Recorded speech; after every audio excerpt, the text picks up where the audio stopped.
се наоѓаме пред Агенцијата за вработување. Агенција која што треба да вработува граѓани. Во неа работат непријавени работници. Еве го ревизорскиот извештај. Во него стои дека Агенцијата за вработување ангажирала работници, хигиеничари и портир, без да склучи со нив, како што наложува Законот за работни односи или договор за услуга, како што е предвидено во Законот за агенциите за привремени вработувања. Ваков ли е наводниот проект Македонија вработува на обвинетиот Никола Груевски, што го спроведува власта баш преку оваа агенција?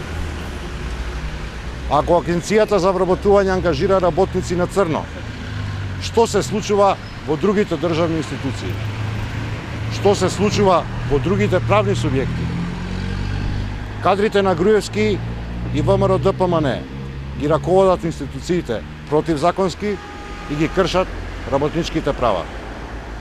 Токму ваква опасна порака до другите работодавци испраќа Агенцијата за вработување, дека е дозволено да имаат непријавени работници.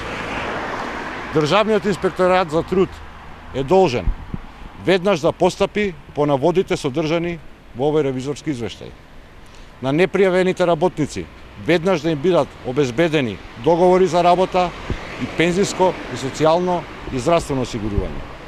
Агенцијата за вработување да понесе одговорност. Со ова всушност се потврдува дека Македонија вработува на Груевски е чиста фарса и дека власта и Груевски најсурово и најнеодговорно си поигруваат со најзагрозените граѓани кои работат за парче леко. Но, времето на фарси поминува. Времето на манипулациите со животите на граѓаните поминува. После 11 декември доаѓаат промените.